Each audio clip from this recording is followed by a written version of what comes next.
বিজেপির যুব মোর্চার তরফে আগামী 20 নভেম্বর থেকে একটা মেগা কর্মসূচির অঙ্গ হিসাবে বাইক র্যালি সংগঠিত হবে। যতটুকু খবর, সাবরুম থেকে সেই র্যালি শুরু হচ্ছে, ধর্মনগরে গিয়ে শেষ হচ্ছে এবং প্রায় 55টি বা তার বেশি মণ্ডল সেই কর্মসূচিতে সরাসরি যুক্ত হবে। অন্যান্য মণ্ডলের কার্যকর্তারা তাতে অংশগ্রহণ করবেন।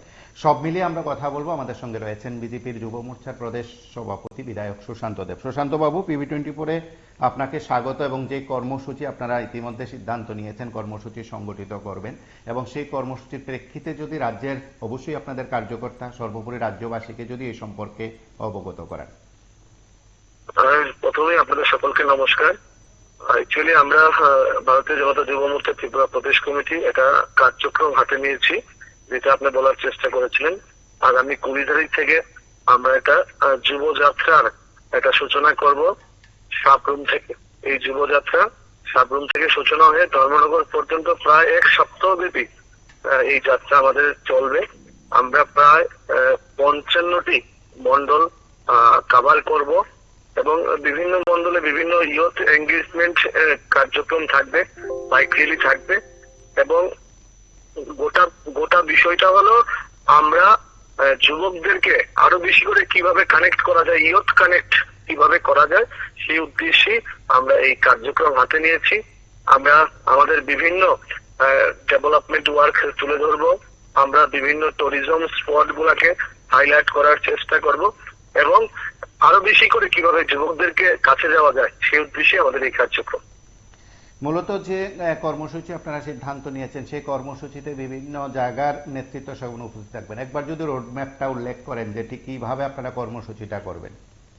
একটা মোটামুটি রোডম্যাপ যেটা আমরা তৈরি করেছি, আপনার সঙ্গে এটা মোটামুটি আমি আলোচনা করছি। আমরা সাবরুম থেকে শুরু করে বিভিন্ন মন্ডল পরিক্রমা করে আমরা প্রথম দিন শান্তির বাজারে আমরা নাইট স্টে করব।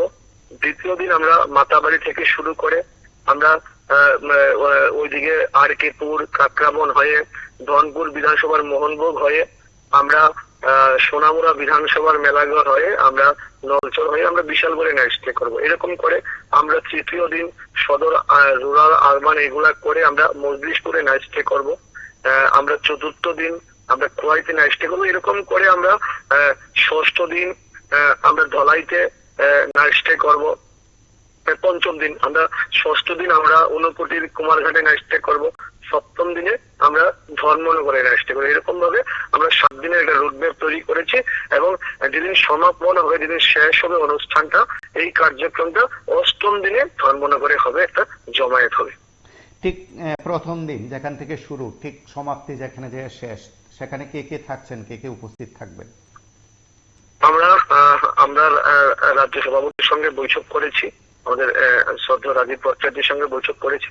আমরা মাননীয় মুখ্যমন্ত্রীর থেকে সময় নিয়েছি, আজকে মুখ্যমন্ত্রীর সঙ্গে দেখা করে পুরো প্রোগ্রামের বিষয়টা আমরা বলবো এবং আমরা মাননীয় মুখ্যমন্ত্রী স্যারকে একদিন সময় দেওয়ার জন্য অনুরোধ করব। আমাদের রাজ্য নেতৃত্বরা অনেকেই উপস্থিত থাকবে। আমরা সব MLA মন্ত্রীদের সঙ্গে কথা বলছি, যার যার বিধানসভায় প্রত্যেককে আমরা এই অনুষ্ঠানে অংশগ্রহণ করার অনুরোধ জানাবো এবং সবাই পজিটিভলি এই অনুষ্ঠানটাকে একটা সার্থক রূপ দেওয়ার জন্য সবাই আমাদেরকে খুব ভালোভাবে পজিটিভলি হেল্প করছে। একেবারে সকলের উদ্দেশ্যে, বিশেষ করে আপনাদের কার্যকর্তাদের উদ্দেশ্যে আপনার কি বার্তা থাকছে? একটাই বার্তা, আমরা ভারতীয় জনতা পার্টির সরকার আমাদের রাজ্যে আজকে 6 বছর যাবৎ উন্নয়নমুখী সরকার চলছে। সাধারণ মানুষের জন্য, যুবকদের জন্য আমাদের সরকার কাজ করছে। প্রত্যেকটা অংশের যুব ভাই বোনদের কাছে অনুরোধ করব, সবাই যেন আমরা ভারতীয় জনতা পার্টি আরো বেশি করে শক্তিশালী করতে পারি, সাধারণ মানুষের মধ্যে যেন ডেভেলপমেন্টের কাজগুলো আমরা যেন পৌঁছাতে পারি, যুবকদের উন্নয়নের জন্য যেন সবাই মিলে আমরা কাজ করতে পারি।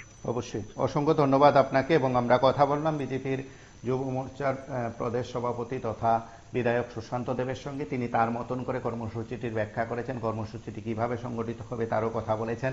গোটা রাজ্যে এই কর্মসূচির বার্তা পৌঁছে দিতে ইতিমধ্যে ব্যাপক প্রচার অভিযান শুরু করেছে। আপনারা জানেন, সম্প্রতি আগরতলা একটি সাংগঠনিক কর্মসূচি অনুষ্ঠিত হয়।